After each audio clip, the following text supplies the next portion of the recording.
काल भी उसका क्या करेगा जो भक्त हो महाकाल का। काल भी उसका क्या करेगा जो भक्त हो महाकाल का। जय शिव शंभू, हर हर महादेव।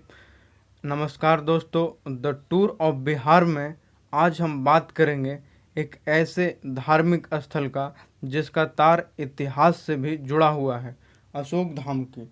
अशोक धाम एक पवित्र हिंदू धार्मिक स्थल है जो बिहार के लखीसराय जिला में है, जो आज लखीसराय की पहचान बन चुका है। यह धार्मिक स्थल मगध के मैदानी क्षेत्र में हरोहर नदी के लगभग 2 किलोमीटर दक्षिण और क्यूल नदी के लगभग 5 किलोमीटर पश्चिम में अवस्थित है। हरोहर और क्यूल दोनों नदी गंगा की सहायक नदी है जो दक्षिण से आकर गंगा में मिलती है। अगर आप ट्रेन से दिल्ली के तरफ से कोलकाता की ओर पटना के रास्ते जाएंगे तो लखीसराय में ट्रेन से यह बाएं तरफ, और अगर आप ट्रेन से ही कोलकाता की तरफ से दिल्ली की ओर पटना के रास्ते जाएंगे तो लखीसराय में ट्रेन से यह दाएं तरफ दिखाई देगा दोस्तों। अगर आप सड़क मार्ग से जाएंगे तो सड़क मार्ग मंदिर के पास से ही होकर गुजरती है। अशोक धाम में कुल 4 मंदिर स्थापित हैं, जिसमें मुख्य देवता के रूप में देवों के देव महादेव भगवान शंकर स्थापित हैं अपने शिवलिंग के रूप में। भगवान भोलेनाथ का मंदिर अन्य तीन मंदिरों माता पार्वती, माता दुर्गा और भोलेनाथ की सवारी नंदी के मंदिर से घिरा हुआ है दोस्तों। अशोक धाम के मुख्य देवता भगवान शंकर का मंदिर इंद्रदमनेश्वर महादेव मंदिर के नाम से आज बिहार के साथ साथ भारत और पूरे विश्व में प्रसिद्ध है। हर साल महाशिवरात्रि के दिन श्रद्धालु भारत के कई राज्यों के साथ साथ विश्व के कोने कोने से गंगा जल को अर्पित करने आते हैं। सावन में लाखों श्रद्धालु श्रद्धापूर्वक सिमरिया के गंगा घाट से गंगा जल को कांवर में लेकर पैदल 30 किलोमीटर की यात्रा कर अशोक धाम में महादेव की पूजा अर्चना करने पहुंचते हैं दोस्तों। सावन में प्रत्येक सोमवारी को लगभग 50,000 श्रद्धालु भगवान शंकर को जलाभिषेक करने पहुंचते हैं। यही कारण है कि कुछ लोग अशोक धाम को बैद्यनाथ से तुलना करते हुए बिहार का बाबा धाम भी कहते हैं। बिहार, झारखंड सहित बंगाल और यूपी के कुछ हिस्से में झारखंड के देवघर स्थित महादेव का शिवलिंग रूप में अवस्थित बैद्यनाथ मंदिर बाबा धाम के नाम से प्रसिद्ध है।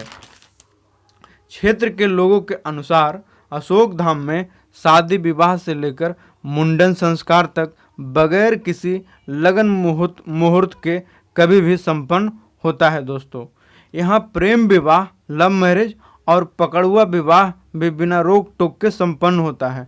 पकड़ुआ विवाह बिहार के कुछ हिस्से में विवाह का एक प्रचलित रूप है और यह ज़्यादातर तब होता है जब लड़की वाले दहेज देने में सक्षम नहीं होते हैं और लड़का वाला मानने को तैयार नहीं होता है, तो लड़की वाले चुपके से लड़का को अस्त्र, कभी कभी शस्त्र के दम पर भी अपहरण करके विवाह कर देते हैं। एक तरह से देखने पर प्रेम विवाह और पकड़ुआ विवाह दहेज के लोभी पर करारा प्रहार है। चलिए अब वापस अपने मुद्दे पर आते हैं। कहा जाता है कि यह स्थल मगध के इस क्षेत्र में मुस्लिम आक्रांताओं के शुरुआती आक्रमण से लेकर 7 अप्रैल 1977 तक जमीन के नीचे दबा या ढका था। मान्यता है देवों के देव महादेव की इच्छा जब प्रकट होकर अपने भक्तों में भक्ति भावना जगाते हुए उनकी मनोकामना पूरी करने की हुई तो उन्होंने अशोक नामक चरवाहे को प्रेरणा दी। 7 अप्रैल 1977 के पवित्र दिन इस स्थल पर अशोक और गजानन नाम के 2 बच्चे खेल रहे थे, जिसमें अशोक का गिल्ली रखने के लिए गुच्ची करते हुए गड्ढा खोदने के दौरान शिवलिंग से स्पर्श हुआ। गुच्ची जो बच्चा खेलने के लिए लकड़ी या पत्थर से 1 या 1.5 इंच का गड्ढा करते हैं दोस्तों, उसको गुच्ची कहते हैं। थोड़े देर में शिवलिंग अपने आकार में नजर आने लगा, जिसके बारे में सुनकर पास के रजौना ग्राम के ग्रामीण आकर साथ में टीले की खुदाई की। शिवलिंग की खोज करने वाला बालक के नाम पर ही क्षेत्र का नाम अशोक धाम पड़ा है और वह बालक आज बाबा अशोक यादव के नाम से प्रसिद्ध है। बाद में फरवरी 11 फरवरी 1993 को पुनर्निर्मित मंदिर परिसर को जगन्नाथपुरी के शंकराचार्य द्वारा उद्घाटन किया गया था। मंदिर के विकास के लिए श्री इंद्र दमनेश्वर महादेव मंदिर ट्रस्ट की स्थापना किया गया है, जो मंदिर संबंधित सारा व्यवस्था का संचालन करती है।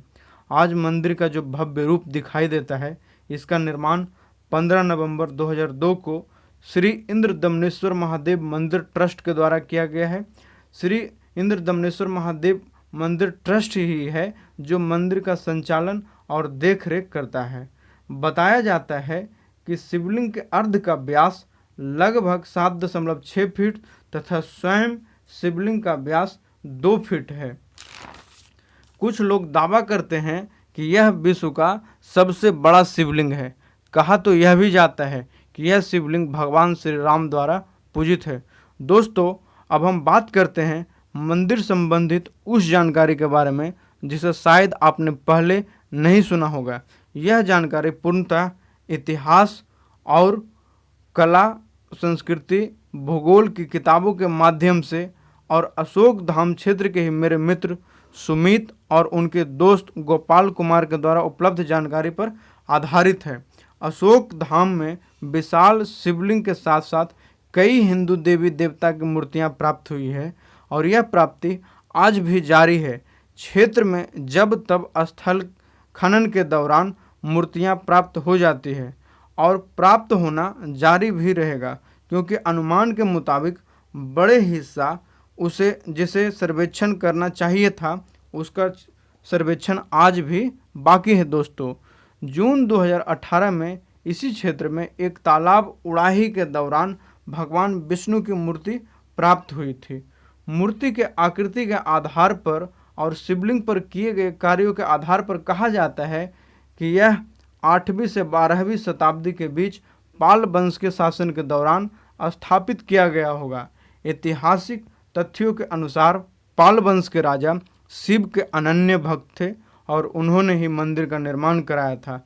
इसीलिए मंदिर का नाम पाल वंश के एक शासक राजा इंद्र दमनेश्वर के नाम पर इंद्र दमनेश्वर महादेव रखा गया है। 8वीं शताब्दी में इस क्षेत्र में पाल वंश के लोग शक्तिशाली थे। पाल वंश के दूसरे शासक धर्मपाल बहुत ही शक्तिशाली तथा ताकतवर था, जो प्रतिहार राजाओं को हराकर पाल साम्राज्य की स्थापना की। कुछ विद्वान दावा करते हैं 9वीं और 10वीं शताब्दी के बीच नारायण पाल के सत्ता के दौरान यह क्षेत्र पूजा का मुख्य केंद्र बन गया। खुदाई में मिले कई पुरातात्विक तथ्यों के आधार पर पाया गया है कि इस क्षेत्र में कई छोटे और बड़े मंदिर थे, जिनमें ज़्यादातर ईंटों के बने थे। क्षेत्र के लोग कहते हैं यहाँ कई ऐसे टीले हैं जिसमें इतिहास कैद है। अगर उनका पूर्ण रूप से सर्वेक्षण किया जाए तो यहाँ पर न जाने कितना इतिहास है जो बाहर निकल कर आएगा। ज़्यादातर देवी देवता की मूर्तियाँ विशाल शिवलिंग के आसपास से प्राप्त हुई है, लेकिन कई देवी देवताओं की मूर्तियाँ विषम रूप से इस क्षेत्र में जहाँ तहाँ यहाँ वहाँ से भी प्राप्त हुआ है। संभवतः कुछ मूर्तियाँ खुला में पेड़ के नीचे या फिर मुख्य देवता के दीवारों में रखा गया था। भूगर्भिक और मौसम की परिस्थिति के आधार पर अनुमान लगाया जाता है कि यह क्षेत्र जैव विविधता और प्राकृतिक सौंदर्य से परिपूर्ण रहा होगा। दोस्तों, उस समय के घर की ईंटों, मिट्टी के बर्तनों और सजावटी सामानों साबित करता है कि यह क्षेत्र जनसंख्या से भी पर्याप्त होगा। इस क्षेत्र में कई तालाब ऐसे हैं जिनसे लगता है कि इन तालाबों का धार्मिक, सामाजिक, सांस्कृतिक और कृषि दृष्टि से काफ़ी महत्व होगा। 12वीं शताब्दी में जब इस क्षेत्र में खिलजी वंश के सबसे शक्तिशाली और क्रम में दूसरे नंबर के शासक अलाउद्दीन खिलजी और तुर्क सेनापति के सिपाहसालार इब्ने बख्तियार खिलजी और उसके सेना का आगमन हुआ, जिसमें विश्व प्रसिद्ध प्राचीन नालंदा विश्वविद्यालय और विक्रमशिला विश्वविद्यालय को ध्वस्त कर दिया, जो मगध क्षेत्र में तुर्क आक्रांताओं का शुरुआत को चिन्हित करता है। इस बख्तियार खिलजी का मकबरा नालंदा जिले के बिहार शरीफ के इमादपुर मोहल्ले में है। इसके नाम पर बिहार में एक जगह भी है, बख्तियारपुर। कुछ इतिहासकार बख्तियार खिलजी द्वारा नालंदा विश्वविद्यालय के विध्वंस को इनकार करते हैं, वह एक अलग बात है दोस्तों। संभवतः तुर्क आक्रांताओं का आगमन ही इस क्षेत्र के भी विध्वंस का कारण रहा होगा। शायद स्थानीय लोग मुस्लिम फौज के डर से मूर्तियों का विध्वंस कर दिए होंगे और जमीन के ऊपर के सारे संरचनाओं के साथ साथ मंदिर को भी तोड़ दिए होंगे और फिर जमीन के नीचे मिट्टी से अपने इष्ट देवताओं को बचाने के लिए ढक दिए होंगे। अशोक धाम के मूर्ति और मूर्ति जो है वह बैसाल्टिक चट्टान का बना हुआ है, जो प्रायः भारत के प्रायद्वीपीय पठार वाले क्षेत्र में मिलता है। मैग्नीशियम और लोहा से परिपूर्ण आग्नेय चट्टान को बैसाल्टिक चट्टान कहते हैं। तीन ओर समुद्र से घिरे हिस्से को प्रायद्वीपीय क्षेत्र कहते हैं दोस्तों। भारत में कर्क रेखा के दक्षिण वाले भाग को प्रायः प्रायद्वीपीय क्षेत्र कहा जाता है। बैसाल्टिक चट्टान का छोटा नागपुर के पठार का संथाल क्षेत्र संभवतः इस जगह से सबसे ज़्यादा विश्वसनीय और नज़दीक का स्रोत ज्ञात होता है, क्योंकि यह जगह गंगा से और अशोक धाम से भी ज़्यादा दूर नहीं है। संभवतः जो शिवलिंग आज हमें दिखाई पड़ता है उसे पूरे विश्व विकसित रूप में इस जगह पर लाया गया होगा। अब तक खनन में ज्ञात हुए पुरातात्विक वस्तु के आधार पर ज्ञात होता है कि आज का अशोक धाम मूर्ति निर्माण का क्षेत्र कभी भी नहीं था, जिस जगह पर आज हमारा अशोक धाम है दोस्तों, क्योंकि यहाँ मूर्ति का कुछ भाग और शैल स्तंभ आदि जो क्षेत्र में ज्ञात हुआ है, मगर चट्टान काटने के दौरान निकलने वाले टुकड़े का एक भी चट्टान का टुकड़ा नहीं ज्ञात हुआ है। संभवतः मुंगेर उस समय मूर्ति निर्माण का केंद्र रहा होगा, क्योंकि यह एक मध्यकालीन विकसित नगर अनुमानित किया जाता है। यह भी संभव है कि इस क्षेत्र में ज्ञात मूर्ति को अलग अलग समय में अलग अलग जगहों से लाया गया होगा। ऐसा लगता है अशोक धाम के विशाल शिवलिंग और यहाँ ज्ञात मूर्तियों को गंगा हरोहर के माध्यम से बड़ी नावों में लाद कर लाया गया होगा, क्योंकि उस समय विशाल शिवलिंग को सड़क मार्ग से लाना संभव नहीं ज्ञात होता है। यह बैसाल्टिक शिवलिंग पूर्ण रूप से अच्छे तरीके से पॉलिश किया हुआ ज्ञात होता है। विशाल शिवलिंग का वजन कभी ज्ञात नहीं किया गया है, मगर शिवलिंग के घनत्व के आधार पर अनुमान लगाया जाता है कि यह लगभग सैकड़ों टन वजनी होगा। शिवलिंग का जो पूर्ण रूप है वह कई शिवलिंग से मिलकर बना है, जिसे एक के ऊपर एक रखकर तैयार किया गया होगा। जो सबसे ऊपरी शिवलिंग है वही जमीन के बाहर हमें दिखाई देता है, बाकी अभी भी जमींदोज है, अर्थात जमीन से नीचे है। सबसे बाहरी शिवलिंग का पॉलिश उच्च स्तर का है। जमीन के नीचे वाले शिवलिंग आकृति में समान है, मगर आकार में बड़ा है। नीचे वाला हिस्सा को ऊपरी शिवलिंग जितना पॉलिश नहीं किया गया है। शिवलिंग के आकार और आकृति के आधार पर अनुमान लगाया जाता है कि यह शिवलिंग एक ही शिला का निर्मित नहीं होगा। अनुमानतः इसका निर्माण चट्टान स्रोत स्थल या फिर जहाँ पर मूर्तिकला विख्यात था उस जगह पर इसे विकसित किया गया होगा और बाद में अलग अलग हिस्से को गंगा और हरोहर नदी के माध्यम से बड़ी नावों के सहारे लाया गया है। आप अशोक धाम आसानी से सड़क और रेल मार्ग से पहुंच सकते हैं। अगर वायुयान से आते हैं तो सबसे नज़दीक का हवाई अड्डा पटना का लोक जयप्रकाश नारायण हवाई अड्डा है। बिहार का हर जिला दोस्तों प्राकृतिक, सांस्कृतिक, धार्मिक और ऐतिहासिक धरोहर और संसाधन से भरा है।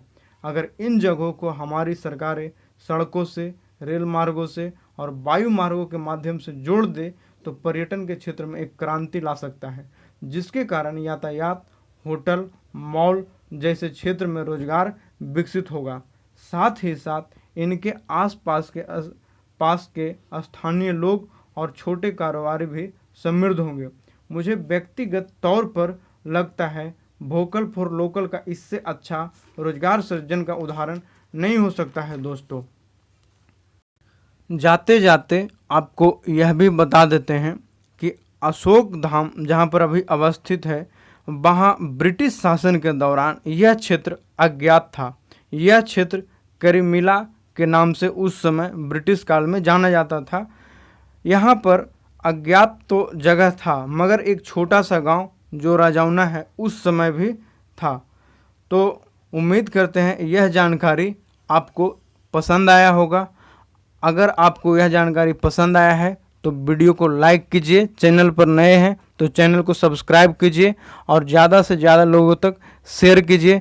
दोस्तों, अगर आपका कोई भी सुझाव या आपको लगता है कि बिहार के कोई दूसरे धार्मिक, सांस्कृतिक या फिर ऐतिहासिक स्थल पर वीडियो बनाएं, तो आप उस जगह का, उसके बारे में आप हमें कमेंट सेक्शन में बताइए। हम कोशिश करेंगे आपके बात को जल्द से जल्द आप तक पहुंचाने के लिए। धन्यवाद।